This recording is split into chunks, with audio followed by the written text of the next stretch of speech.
Hello, everyone, and thank you for joining us on our media briefing today. Let me stop the, I'm hearing myself. Let's see. There you go. I've become technologically savvy. Thanks for joining us on the media briefing today. Happy Wednesday, the day before Thanksgiving.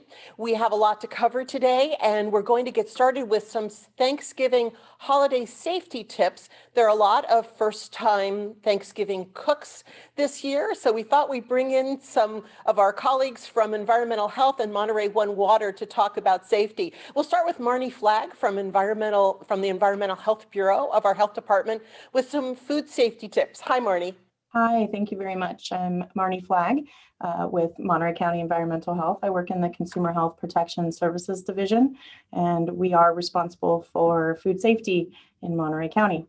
I'm going to share a quick picture with you and give you an update on the 4 basics for keeping everything nice, clean, and healthy. Clean, separate, cook, and chill. We just want to remind everybody, wash your hands, utensils, and surfaces often. Wash your hands before, during, after preparing food, after touching an animal, taking out the garbage, anything. Feel free to wash your hands as many times as you want. Wash all your surfaces and utensils, fruits and vegetables. You want to make sure you separate. You don't want to cross-contaminate your food. Use cutting boards. Plates for produce, meat, and poultry should be separated from each other so you don't cross-contaminate. You want to make sure that you cook your food to the proper temperature. Food is safely cooked when the internal temperature is high enough to kill any of the germs on that particular food that can make you sick. So make sure you grab yourself a brand new food thermometer to get you through this holiday season. You want to make sure you keep hot food hot, above 140, and cold food cold. Chill any perishables within 2 hours after eating. Basically, we want to make sure that we don't have the statistic here in Monterey County where 1 in 6 Americans are getting sick from food poisoning. So just remember 4 steps: clean, separate, cook, and chill. Thank you very much. And it's, people have cooked Thanksgiving for years, and always it's good to get those reminders about the basics. Absolutely. And then we've got Rachel Godoy, and I hope I have said your name correctly, from Monterey One Water, because after you do the cooking, then what you end up not using goes somewhere else, and that's where you come in. Yes, the cleanup. All right, well, good afternoon. I am Rachel Godoy. You did say it correct, thank you. And I'm with Monterey One Water, the public wastewater and water recycling agency serving Northern Monterey County. I am now also going to attempt to share my screen for a quick PSA that is always important, but especially this time of year when people are busy in the kitchen. So can everybody see my screen? I can see it from here. Okay, awesome. So each year during the holiday season, Monterey One Water teams up with the cities and districts that you see on the screen to educate the public on the proper disposal of cooking oils and grease. When fats, oils, and grease go down the drain, they solidify onto pipes, reducing and potentially blocking the flow of wastewater. This can lead to sewer overflows in homes, businesses, or the street, and it creates added maintenance at our pump stations that push the water to our regional treatment plant. So to help protect public health, the environment, and critical infrastructure, we remind the community to never pour fats, oils, and grease down the drain. So examples include items like cooking oil, bacon grease, lard, salad dressing, gravy, etc. Instead, what we encourage everyone to do is scrape any leftovers on your plate into the compost or trash, can cooking oil to reuse or trash, and for larger quantities like that leftover turkey fryer oil, take it to a local household hazardous waste collection facility. So as we enter the holiday season, one that may look different and may even have some new cooks in the kitchen, we do wish everyone a happy holidays, and we hope that we will all remember to scrape it, can it, and trash it when it comes to fats, oils, and grease. And with that, I will remain on the call for the upcoming question portion, but I can also be reached at the email you see on the screen if there are any follow-up requests. Thank you so much. And thanks for passing along that. I don't think I'll be able to get that pipe picture out of my head for the rest of the day. Yes, good. That's the point. We want to remember to scrape it, Exactly. can it, trash it. You got me. All right. Awesome. Thank you. Thank you very much, Rachel. And thanks for staying on the call. We're going to turn to our COVID topics now. And we're joined by Chris Donnelly from our workforce development, who's going to tell us a little bit more about the economic efforts he has been working on, and then some interesting economic data. Hi, Chris. Good afternoon, everybody. Welcome pre-Thanksgiving. So just give a little bit of update. On October 17th, the County Board of Supervisors approved $425,000 that would be set aside for small business loans. So the Workforce Development Board has been administering the small business loans. We have over 150 grant applicants that have applied for it for about $1.5 million closely. And we're in the process of finalizing some of the grants. Some of the good news that came out of last week's board meeting is that they've asked us to come back next week to put forward a proposal for additional funding to be able to support the remaining small business grants. So right now with the funding that we have, the $425,000, we're looking at about 42 to 45 grants that we could be able to support. And the County Board of Supervisors have been very proactive in regards to looking at how we can have additional funding for those grants. So they're looking at cannabis funding or other alternative sources for funding. So we'll be bringing forward next week the grant proposal for additional funding. Most of the grants that we received are from the Monterey Peninsula. The industries that's been most hit was hospitality and tourism. And we were seeing most of those from small businesses or from hospitality, tourism, some from other industries, retail, and then also for professional services are the grants that we've been looking at funding. So it's been pretty interesting to see that the impact that COVID-19 has been heavily having on small businesses in Monterey County, and that the need for the funding has been really crucial. We also have another grant that we're running for Monterey County for small businesses as well, and that's up to $2,500 that we're using from our rapid response funds as well. And we had about 150 people applied for that grant as well, and we given out about $87,000. It's a small amount of money, but it's still something to help those small businesses that are in need of, trying to move through COVID-19. So with that, let me see if I can share my screen on some of the information that we provided to the board last week. I don't know, does that come up? It is coming up.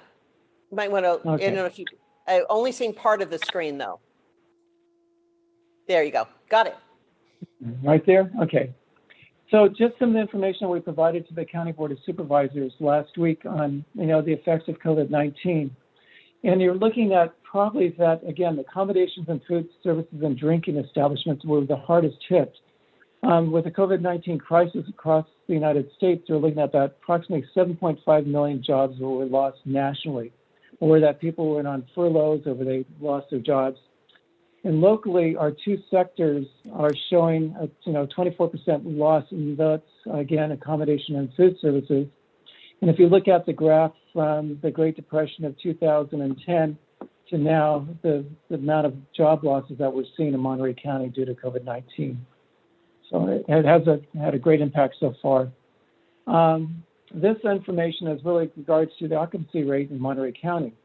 And so in September in 2019, Monterey County had a 74.4 or 74.3% occupancy rate. In September of 2020, it was 48.2.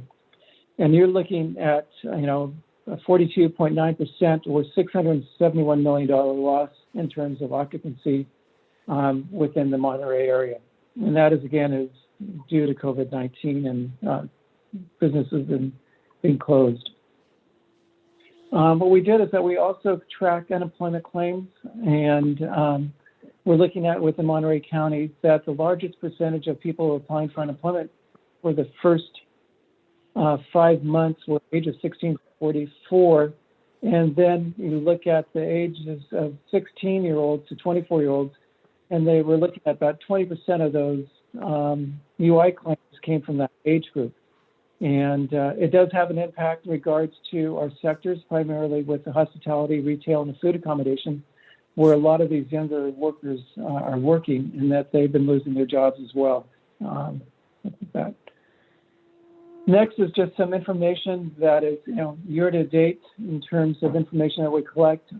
If you look at the top is total all industries, September of 2019, there was 215,000 people in the labor force. September of 2020, there's 167,900. So it has lost about 47,000 people in the labor force. And the labor force includes people from ages 16 and older who are either unemployed, deployed, or, they're in the labor force looking for work. So this has been a real, it's been looking at in terms of how many jobs that we've lost. And if you look at the grid, it shows you primarily, again, education, health services, professional business services, and then again, our leisure and hospitality areas have taken the biggest hit in terms of the impact in the labor force. The next is just looking at where we've lost jobs. So Monterey County has lost close to 26,900 jobs through February 2020 to September 20th, and we're looking at a little bit of a rebound, what has taken place with about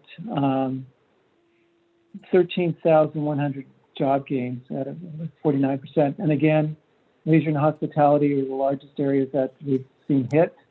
Again, with other sectors, and that's business services.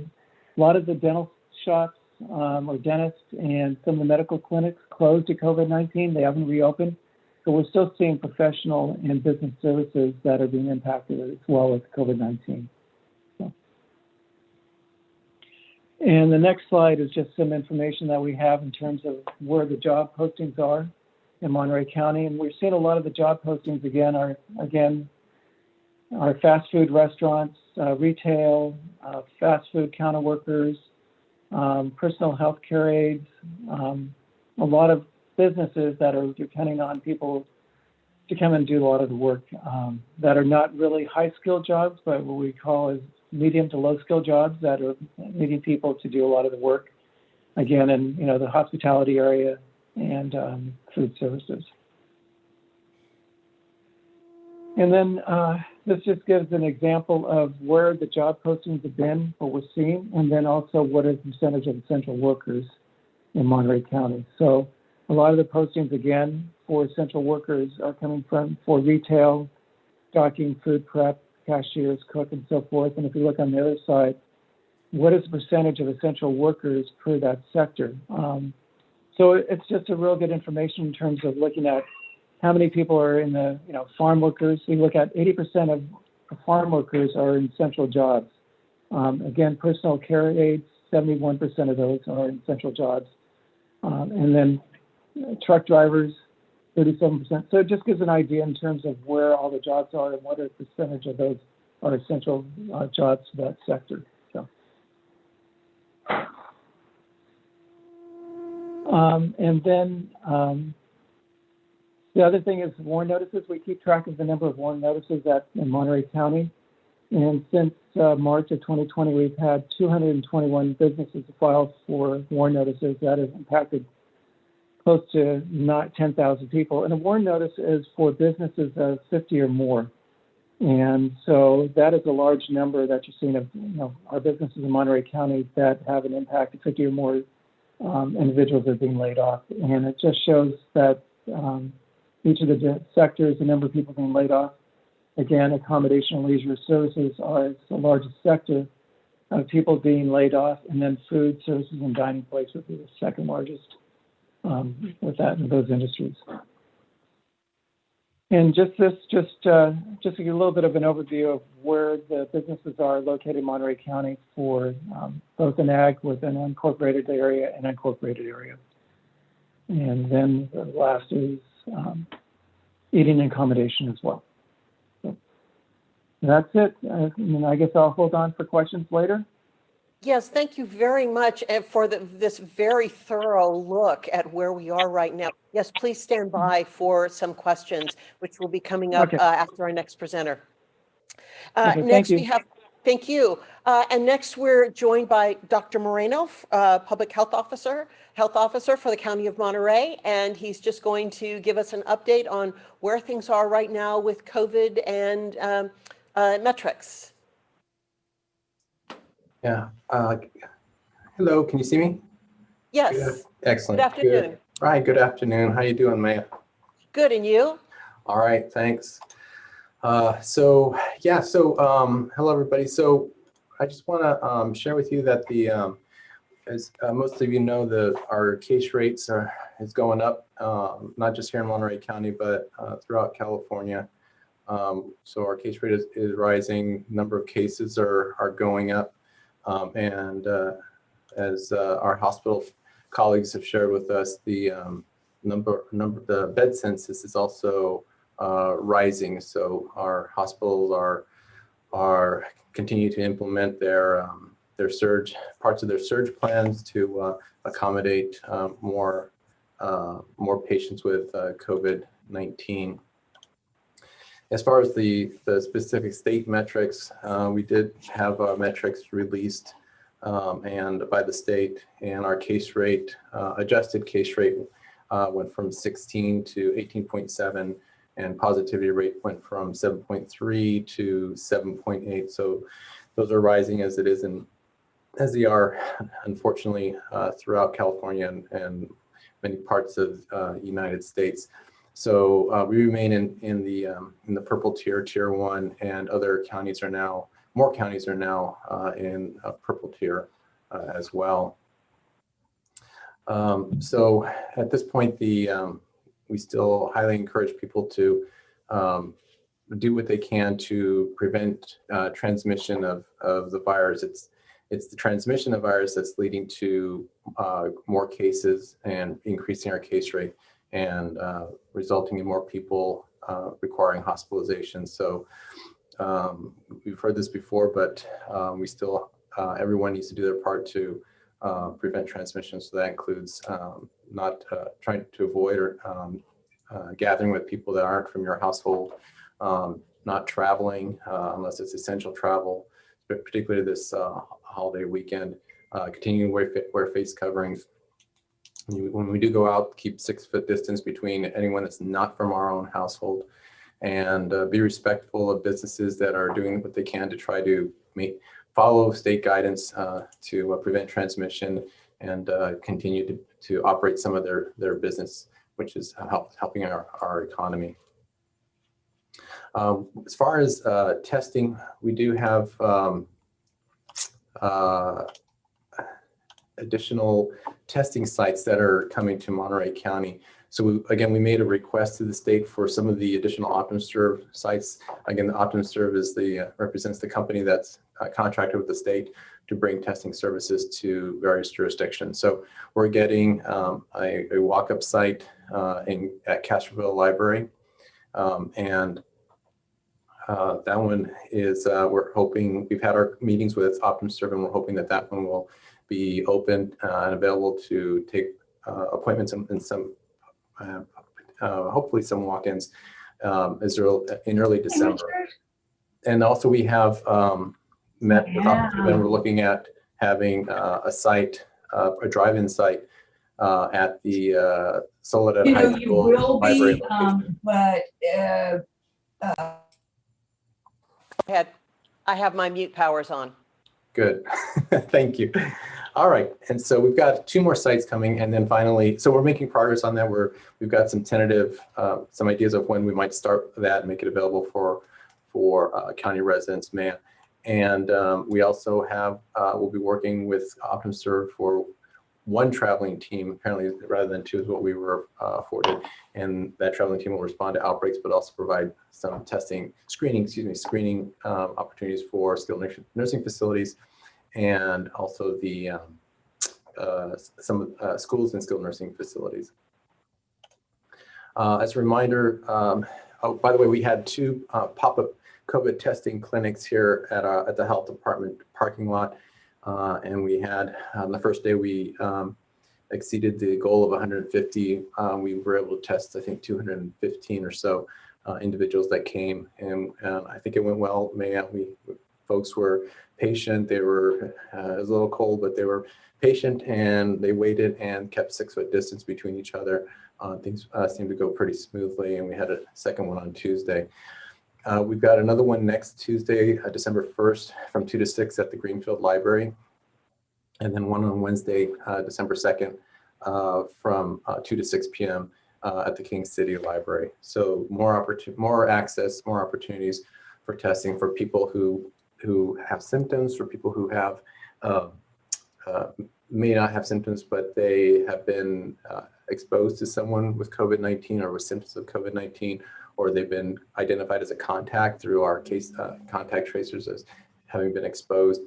They could also come to those testing sites or our OptumServe site, or anyone else that may not have symptoms or may not have been exposed, but is caring for someone who's at high risk for serious illness or at higher risk of dying from COVID-19. They may want to check to make sure that they're not spreading COVID without knowing it. Let's see. And then I'll mention a little bit about the COVID-19 vaccine, if that's okay. Yes, please. We have some experience every year with working with various healthcare partners to provide flu vaccine clinics.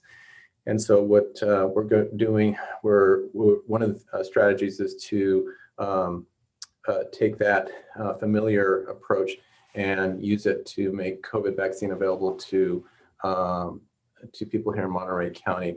So it's one thing that we have some experience with. However, we do know that the amount of COVID vaccine that's going to be coming out early on is going to be very limited quantities. And from our conversations with our state representatives, it may come out as early as in mid-December. So Pfizer has scheduled a meeting with the FDA to get approval for use, and when that's approved, each state will receive its allocation from the federal government, and the state will be working with local health departments and other healthcare facilities to distribute those allocations to certain agencies that can then take that vaccine and vaccinate the target population. For now, what seems to be consistent, what we hear consistently from the state is that healthcare providers are going to be part of one of the groups that's prioritized for the initial vaccines, because it's important to make sure that we have healthcare providers to work at the bedside to take care of people who are admitted with COVID or with other reasons. And so they're definitely one of the target populations to be offered the vaccine first. But we're still, the state has certain working groups to look into vaccine safety, to look into planning for distribution and vaccination, and also looking at making sure that any issues regarding disparities is somehow incorporated into the planning for distributing COVID vaccine here in California. So at this point, every hospital in California has been invited to sign up with a new system called COVID Ready. COVID Ready is the portal by which hospitals can inform the state that they had met all the requirements to receive a distribution of COVID-19 vaccine, and that they have a group of target population, which are healthcare providers, that they can then vaccinate in a timely manner with the vaccine distribution that they receive. So at this time, hospitals throughout California are in the process of creating accounts with COVID Ready so that they can access that portal, and then they would be eligible to receive some of the first allocations of vaccine coming to Monterey County. We do have an order in for low storage unit, low temperature freezer, storage unit here at our health department, so that any allocations that are sent to Monterey County, particularly our health department, will be able to make some room for receiving the vaccine and storing it at the ultra low, the Pfizer's requirement for ultra low temperatures for storage until it's used for vaccinating our target population.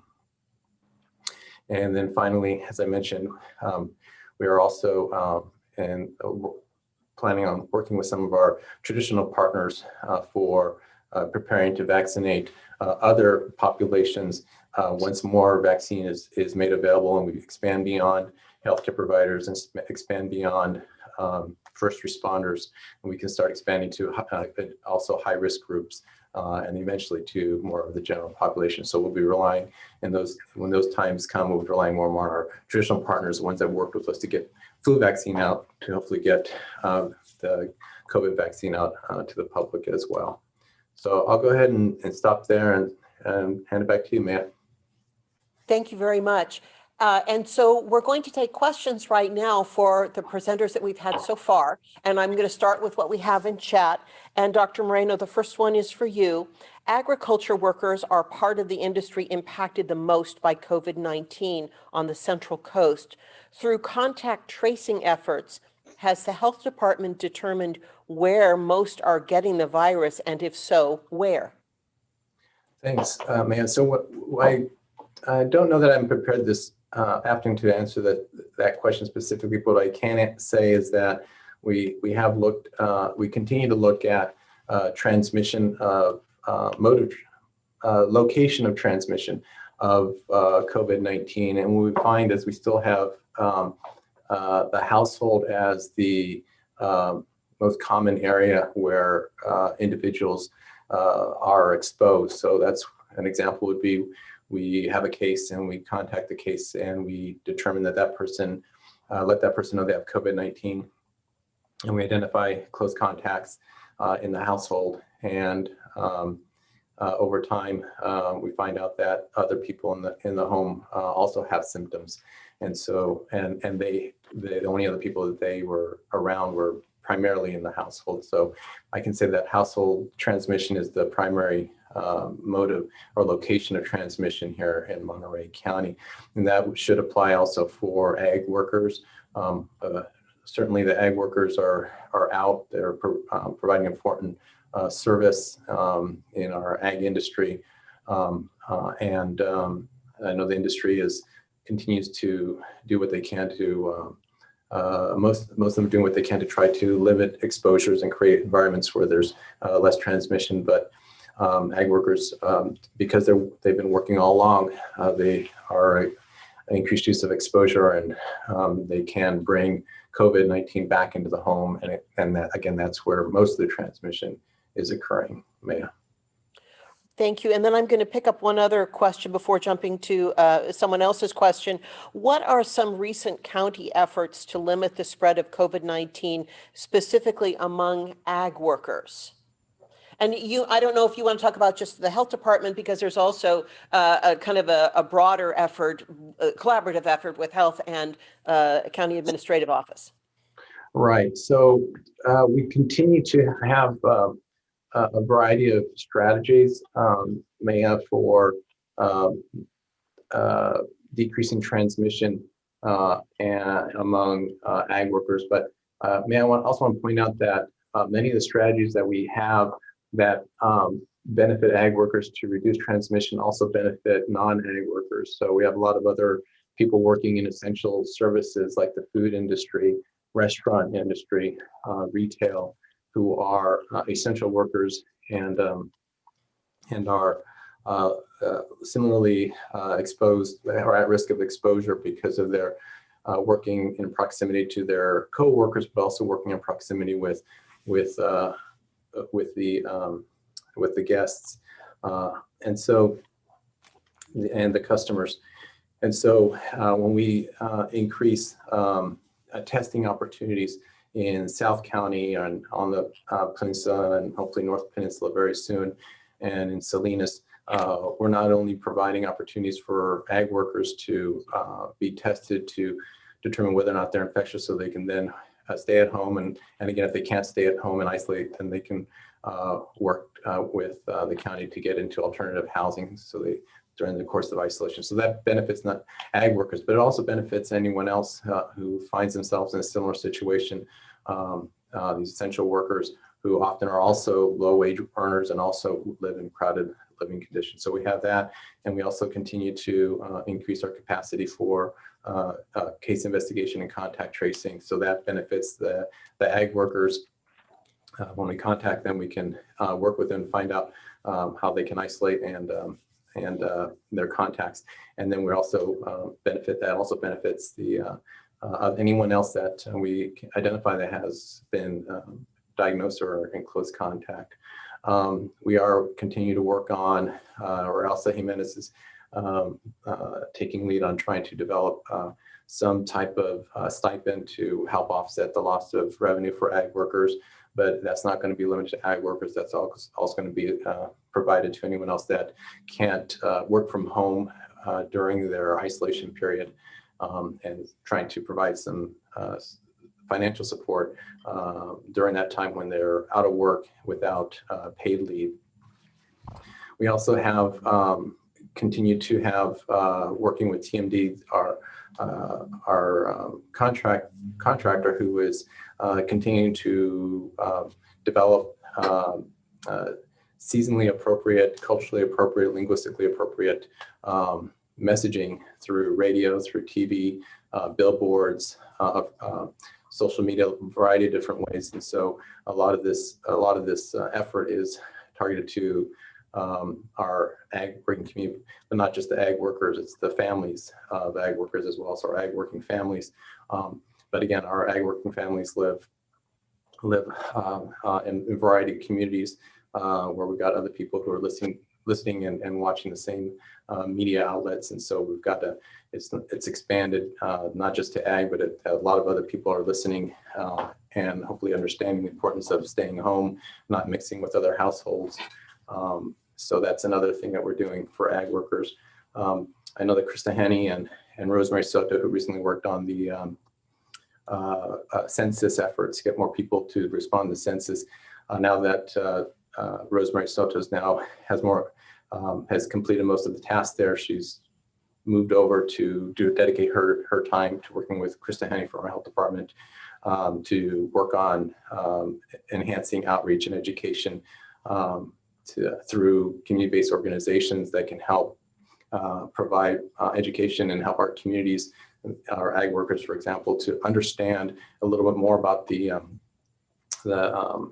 about COVID-19, how it's transmitted, the dangers of being infected with COVID-19, and how we can prevent the spread of COVID-19, and how to work, how ag workers and others can better appreciate the benefits of working closely with case investigators and contact tracers. They're just helping them to prevent spreading to family members and friends. So there's quite a few things we're doing. I'll stop there, but there's a lot of things we're doing that help among the ag working community as well, but that also have mutual additional benefits, co-benefits to a lot of other individuals living in Monterey County. Thank you very much. And then another question for you. To what do you attribute the increase in cases on the peninsula? Salinas doctors today also mentioned seeing a spike due to Halloween, but you recently said there was no evidence of that. And I think actually you said that you had not yet seen evidence of that the last time we were asked this question.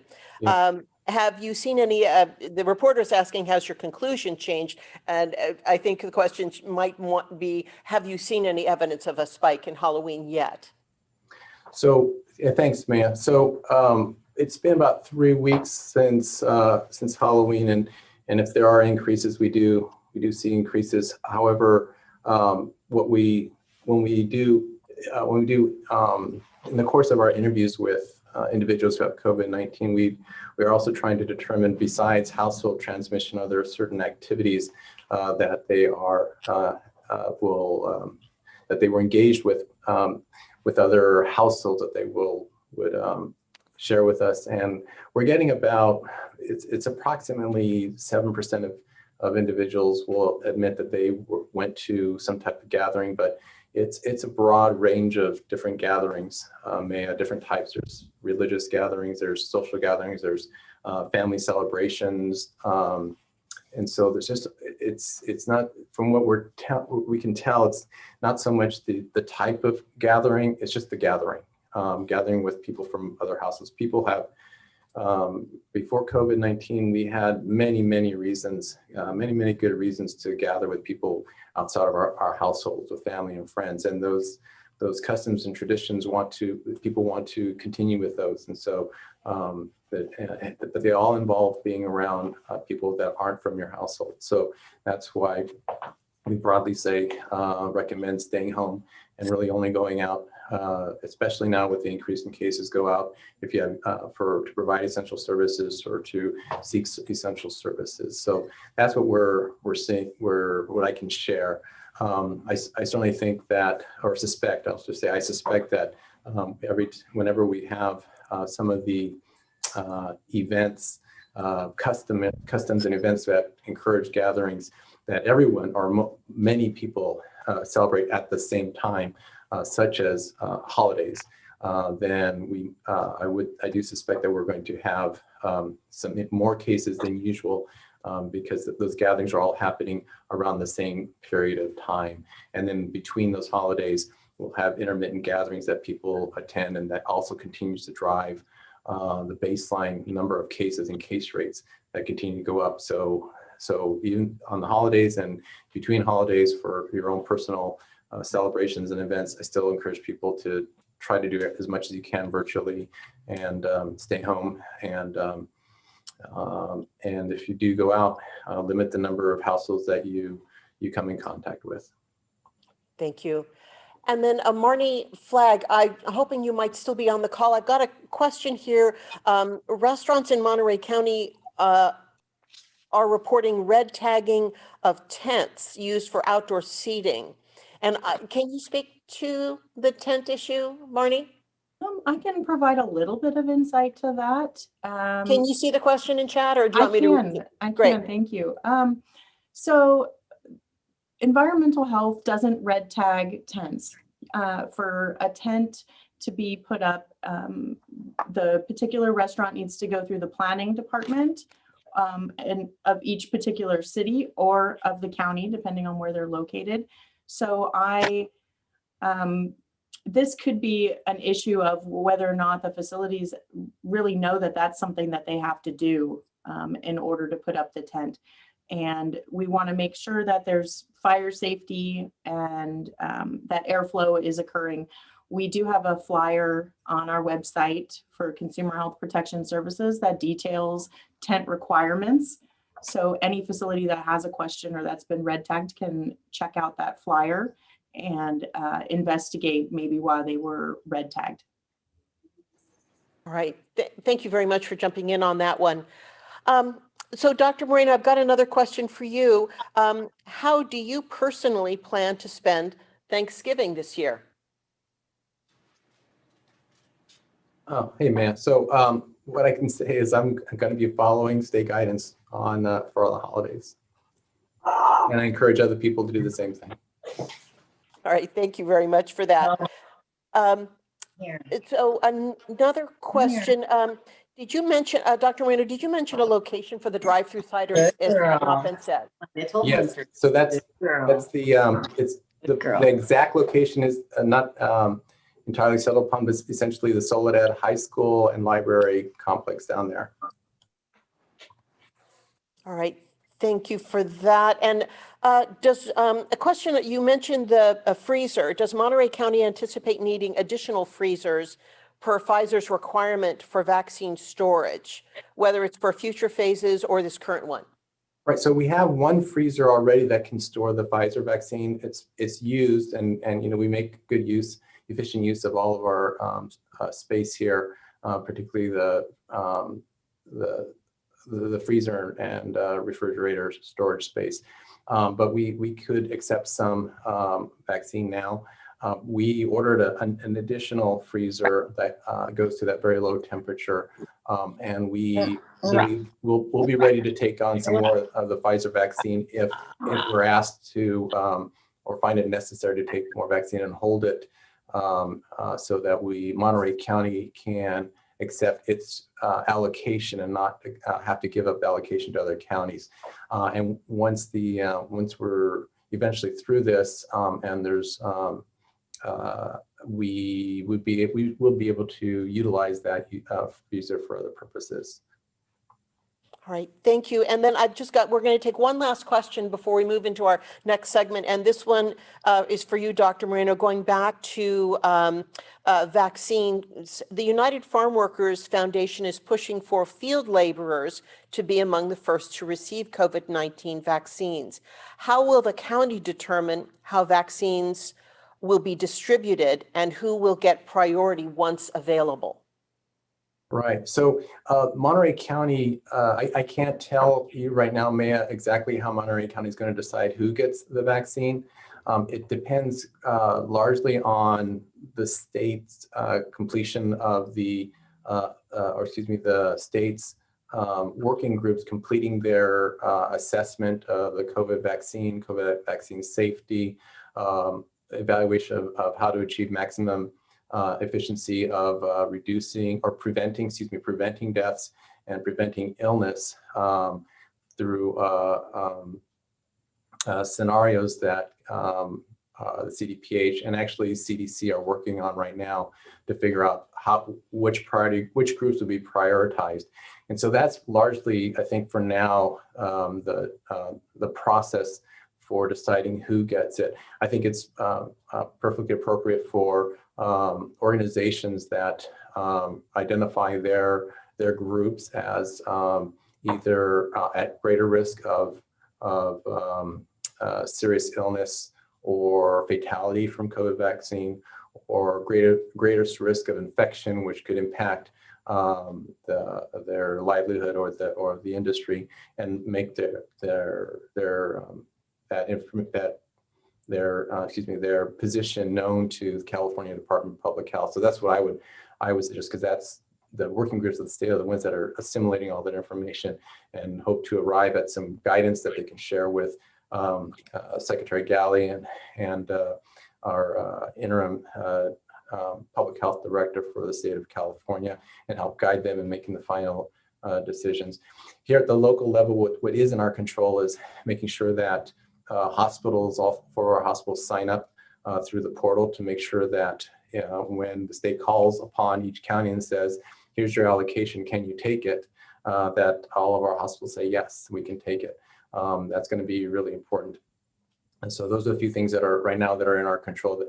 The other is making sure we're doing everything we can to store the vaccine. So if a facility doesn't have an ultra low freezer temperature freezer, that they do have a way to acquire dry ice, which is a way to store it in portable containers for a shorter period of time, but long enough to utilize all the vaccine and administer all the vaccine to priority groups. All right, thank you, Dr. Moreno. And that's all the time we have for questions to this point. We're going to move on to our next segment, and this is about self-care, which we can all use not just a little, but a lot of after 8 or 9 months of COVID and quarantine and lockdowns, et cetera. And we're bringing back Dana Edgell from our Monterey County Behavioral Health Bureau, who we talk about self-care, we don't always experience it. And she's going to talk about it and help us experience it today. All of us on the call, media, staff, we could all use it. Hi, Dana. Hi. Yes, thanks for bringing me back, Mia.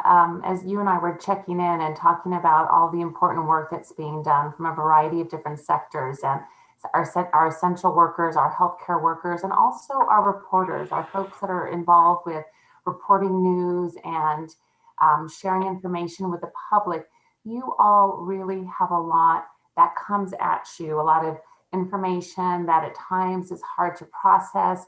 It can be stressful. And so as Maya and I were talking, we thought it would be good to just do some reminders for self-care that we can employ now as we're heading into the holidays, but also some important reminders about incorporating some practices that will help on a regular basis, because stress, as we know, is always present with us in our lives in a variety of ways. And unfortunately, right now, due to the pandemic and the situation that we're finding ourselves in, there's a lot of additional stress on ourselves. And so I'm going to see if I can share with you the PowerPoint. I'm not going to go through all of these slides, but I wanted us to have a different visual image. No offense to Rachel for sharing the image of the clogged pipe. However, Maya, can you see my screen now? I sure can. Okay, cool.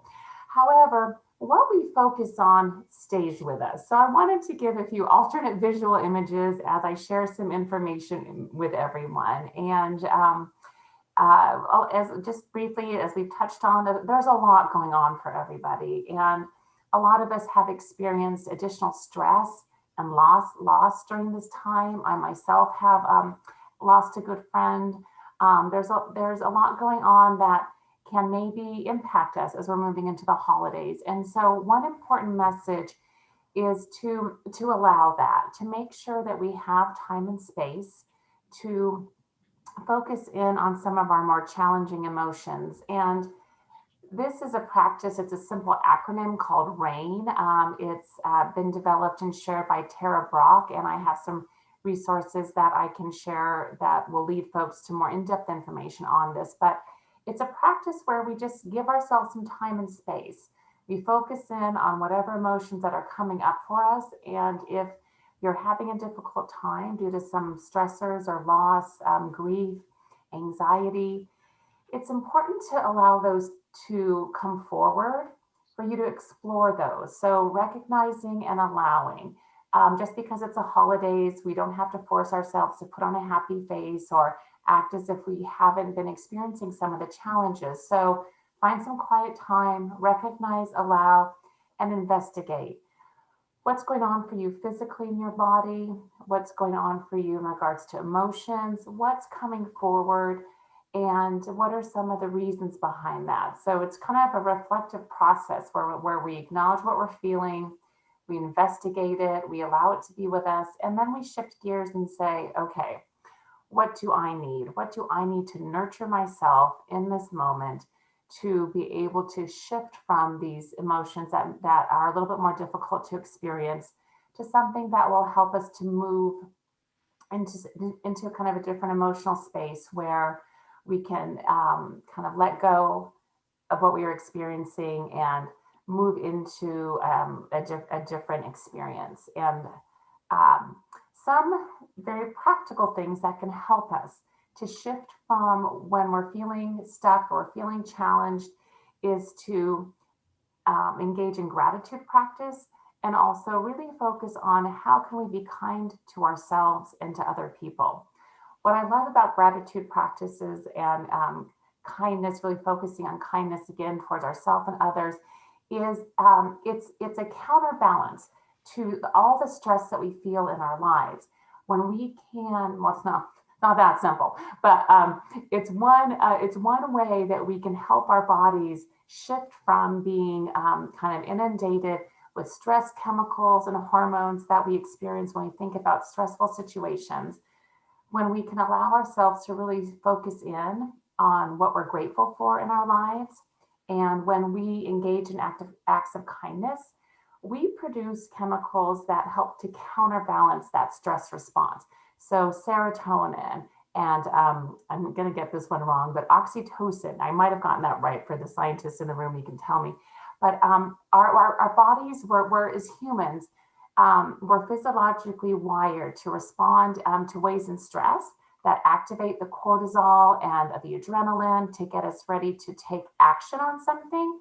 And also similarly, when we are really experiencing gratitude and love and loving kindness, our bodies were biologically wired to have these positive experiences and positive hormones. I'm going to use that loosely, but other things. And I think part of what's challenging right now is that we're also biologically wired to be connected to one another. And so as Dr. Moreno and others have been sharing, really during this time, during this holiday season of 2020, the recommendation is really that we limit our exposure to other people. So we're all kind of being tasked to find ways that we can still generate those positive feelings, those feelings of connectedness and belonging at a time where we can't be physically present with folks that we typically do connect with. So I'll share this out with you, Maya. I have links to some different articles. The Mayo Clinic Guide to Stress During the Holidays is very helpful. There's a meditation on and information on random acts of kindness, some great podcasts from NPR. There's a lot of great free resources that focus on mindfulness and meditation, such as mindful.org. And then I mentioned Tara Brock. She has a lot of great information out there on moving through challenging emotions, bringing back humor into our lives and compassion for ourselves. And then Monterey County Behavioral Health, we are here as a resource to our county residents and others who are maybe feeling distressed. So I always like to share our 888 number, 888-258-6029. That's answered 24 hours a day, 7 days a week. And we also have great information on our website, on the behavioral health website, related to taking care of our mental health. And there's some tips for parents and caregivers during the pandemic. And I like to think about resources that are helpful right now during the pandemic and beyond. So if folks have time, I would encourage you all to stay with me for a little bit. And I'm going to lead you through a loving kindness meditation. So what I would encourage you to do is to get into a comfortable position. And if you feel comfortable and it's safe to do so, to gently close your eyes.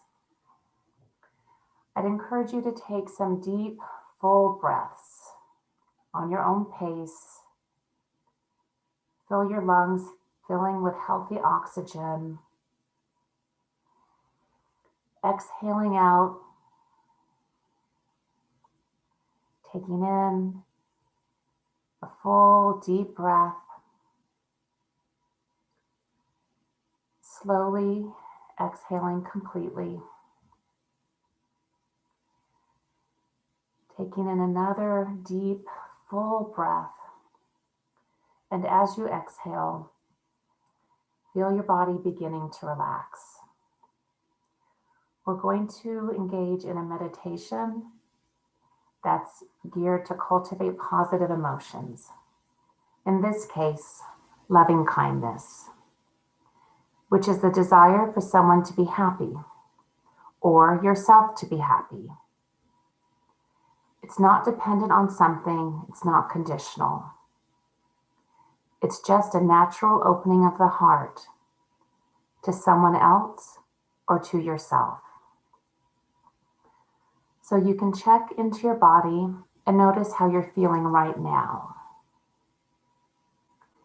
Notice any sensations in your body. There may be muscle tension or tightness. You may be feeling relaxed and comfortable. Whatever is present, just notice it. Now, let yourself bring to mind someone whom, the moment you think of them, you feel happy. It could be a relative, a close friend, a spiritual figure. It's not a complicated relationship. It's just a general sense that when you think of them, you feel happy. You can always choose a pet, a dog or a cat, a creature that's fairly easy to feel love for. So bring that being into mind and have a sense that they're there with you. You can feel them, sense them, see them. And as you imagine them, notice how you're feeling inside. Maybe you feel some warmth or there's some heat to your face, a smile, a sense of expansiveness.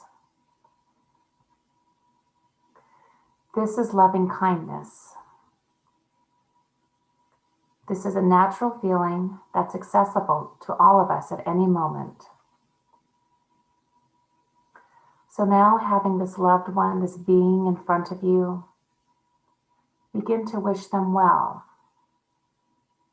You may say words or phrases like, "May you be safe and protected from danger.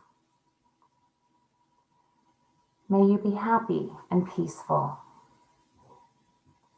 May you be healthy and strong. May you have ease and well-being." And as I say these words, you can use your own words or you can use mine. Have a sense of letting this loving kindness come from you and begin to touch this loved one. You might think in images or have a sense of color or light. You might just have a feeling. And I encourage you to say whatever feels meaningful to you. It could be, may you be free from stress and anxiety. May you be free from all fear. And as you're sending out these words and these feelings of loving kindness, check into yourself and see how you're feeling inside. And now imagine that this loved one turns around and begins to send it back to you. See if you can receive this loving kindness. Soak it all in. And imagine that they're saying to you, may you be happy. May you be peaceful and at ease. May you be safe and protected from all danger. May you have joy and well-being. Let yourself take it all in. You may not be feeling anything at this point, and that's okay. This meditation is a practice and it plants a seed. Now, if it's possible, and it's not always easy to do this, see if you can send some loving kindness to yourself. You can imagine it coming down from your body, from your heart. If you feel comfortable, I encourage you to place your hand on your heart and say to yourself, may I be safe and protected from danger. May I be healthy and strong, happy and peaceful. May I accept myself just as I am. And offer to yourself things that may bring meaning and joy to your life, such as, may I have meaningful work, a joyful life, close relationships with friends and family.